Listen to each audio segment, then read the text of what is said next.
Hi, I'm Tim Carter. I'm a resident here in New Hampshire, and I'm here tonight at the Senior Center in Plymouth, New Hampshire. It's March 14th, 2013, and they're going to have a Granite State Future listening session inside tonight run by New Hampshire Listens. And what I'm here for is to actually hand out to people a piece of paper as they walk in. And what this piece of paper basically shows is what's going to happen inside tonight. The New Hampshire Listens group, they use the Delphi Technic when they run these listening sessions, and it's an unethical means to run a meeting. And what happens is they have a predetermined outcome, but they try to make all the people who attend feel that they're the ones who really came up with everything. And this sheet basically explains what's going to happen, and it urges the attendees to make sure that they go home tonight, get onto the internet, and go out and find what really the Delphi Technique's all about. They'll have a really queasy feeling later on tonight or in the morning when they find out that they've been Delphi'd. You might want to read that before the meeting happens. I want to make sure that the people that are coming to this Granite State Future listening session here at the Plymouth Senior Center, that they get a lot of the facts about what's happening to them tonight. This project came along, and it's called the Granite State Future, and it's a statewide project. All 9 planning commissions are playing a part or have a role. We're all doing the same thing. And in the end, we will develop a regional plan for each of our regions. And ultimately, all those will be assembled together, and it'll be a statewide plan, which will, address, a myriad of issues that are identified in all of the outreach that we've done. If you disagree with something, we ask that you ask a question that might help clarify it, and please not make it personal. It's okay to disagree, but please don't be personal about it. Speak up if you feel that the process of your group isn't fair, and your facilitator will be there to help with that, and I can jump in if I need to. Speak for yourself and not others, so say, I believe this, I think this, I'm worried about this. So the loss of jobs, here in the state, I think that you could easily make a case and just look at as the growth of regulations and the growth of the federal government and the federal government coming into the state, at the same time, you'll see a decline in jobs in the state, not only in New Hampshire, but in other states as well.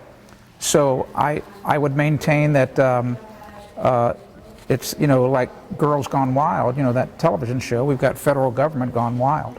And that's causing a lot of problems. And that's actually what this Granite State Future thing's about.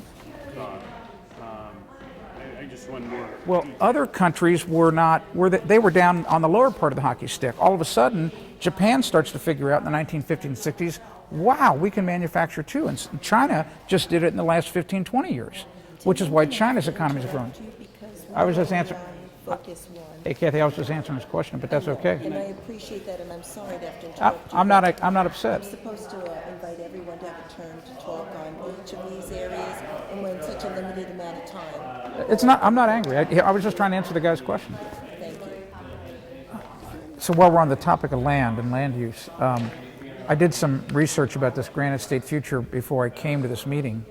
And you don't have to dig too deep, and I found out that deep in the HUD documents, because this is a federal top-down program, part of the Sustainable Communities Initiative. And what troubled me, and I don't know if you guys want to discuss it or not, is it's said in these documents that one of the anticipated barriers to implementing the Granite State Future is New Hampshire's strong tradition of private property rights. And that's what land's all about. And so I find that deeply disturbing, that in other words, the people that are trying to implement this Granite State Future, they feel that our private property rights are a barrier. So I think that requires some discussion. It's in the HUD documents. It's really important to get that down. A lot of our towns are so small and have such low funding. Most of the towns in our region don't have town planners. They just can't afford them in their budget. So they see us as a big resource, helping them to develop master plans that they can't do on their own. So we're going to assist, but never to try to take over. But the problem with this Granite State Future thing is, though, if you guys really study it, is that the way it's been designed, and you can see it right in the documentation, it's been designed so that no elected official has any input on the process.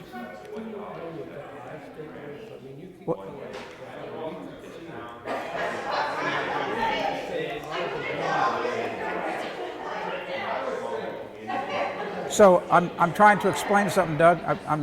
Just let me finish. I'd appreciate the floor. So the way that the Granite State Future has been designed is that the New Hampshire governor, the executive council, all the state senators, the House reps, the town selectmen have no input at all on the decision process within the Granite State Future. It's all done by the 9 regional planning commissions.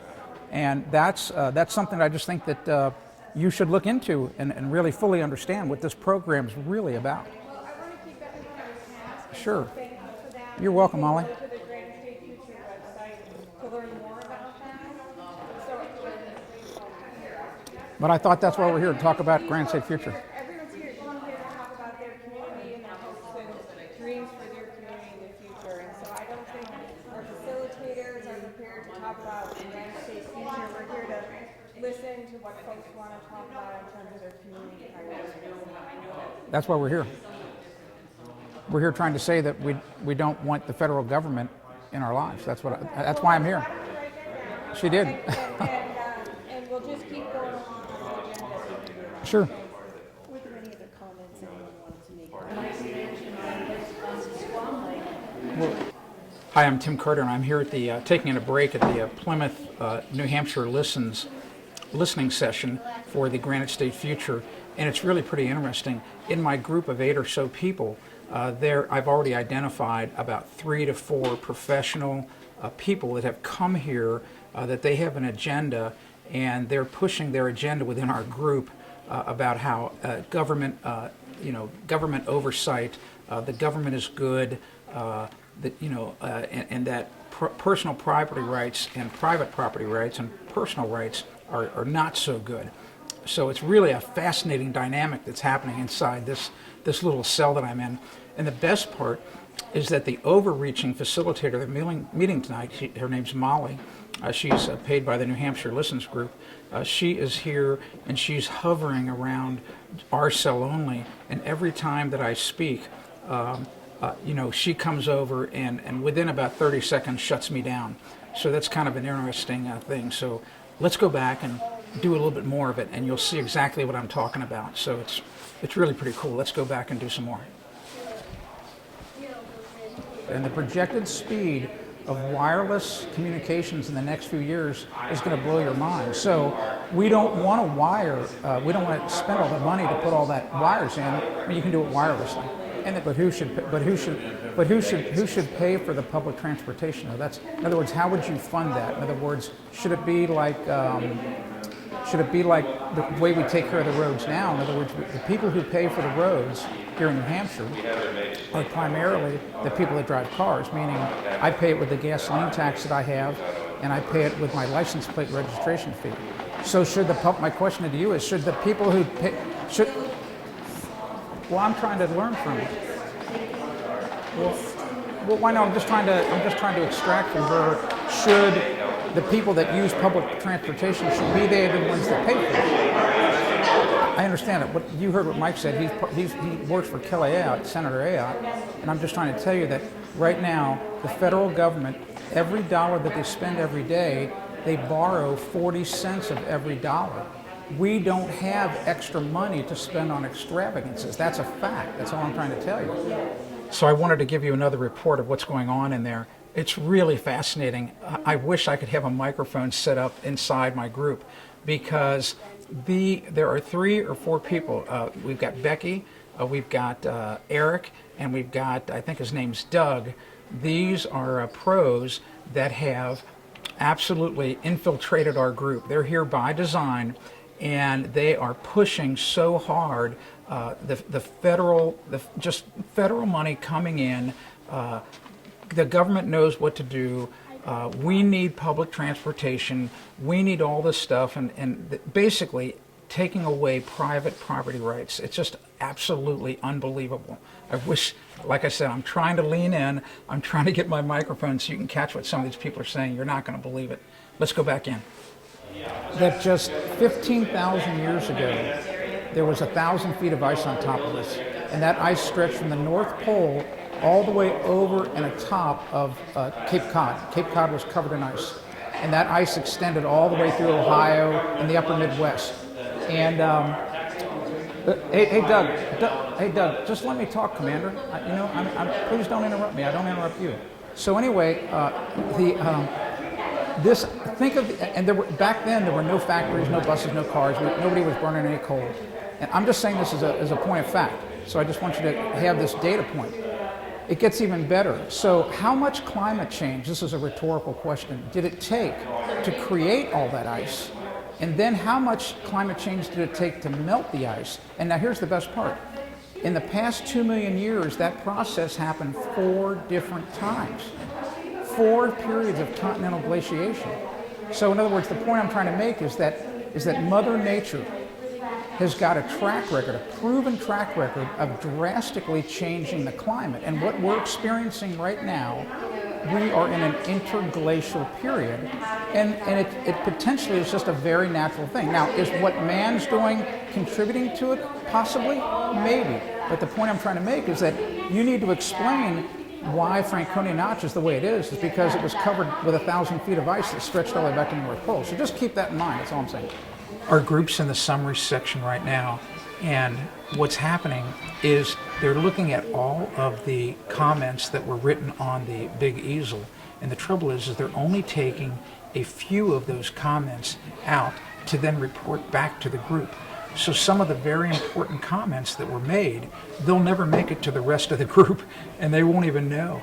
And for example, like one of the things I brought up, a couple of the people that were the big-time facilitators in our group, think that there's a lot of man-made climate change. And when I brought up the fact about continental glaciation, they just didn't want to hear anything about that. They didn't want to hear the fact that Mother Nature, just 15,000 years ago, right here where I'm standing, had probably 500 to 1,000 feet of ice on top of us. And there were no factories, no buses, no anything to create that climate change. And I tried to explain to them, it took a lot of climate change to make the ice, and it took a lot of climate change to get rid of the ice. So the point is that they're in the summary phase. They're cherry picking the points that they want to drive the discussion. And remember, there are facilitators, there are sub-facilitators within our group that are the ones that are driving those points. So it's just a fascinating dynamic.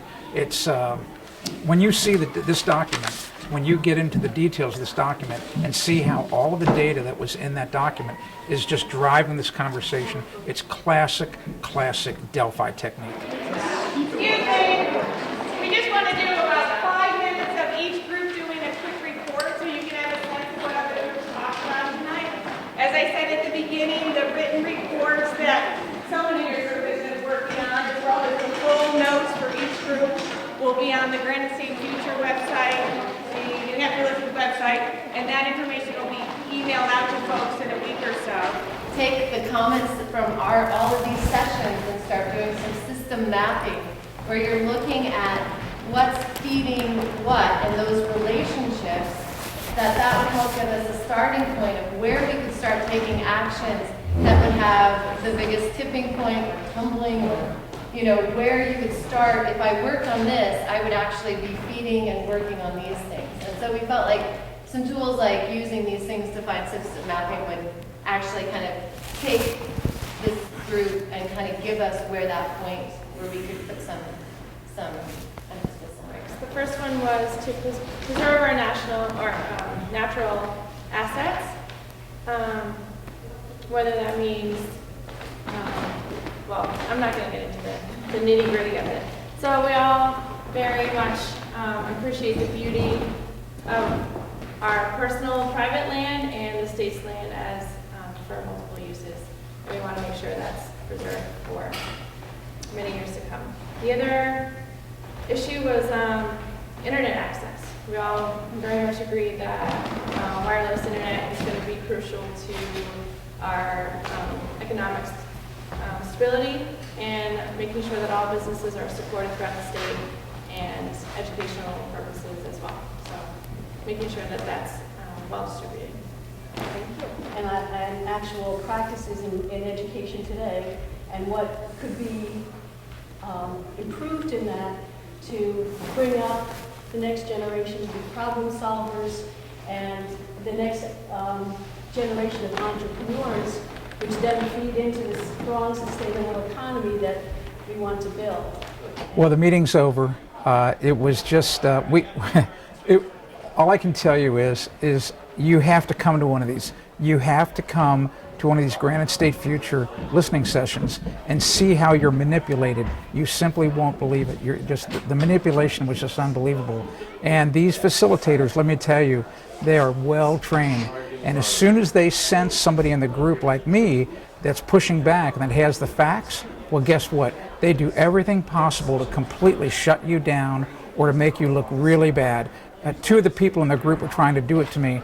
They didn't succeed. It was hilarious. I can't wait to go to the next New Hampshire listening session for the Granite State Future.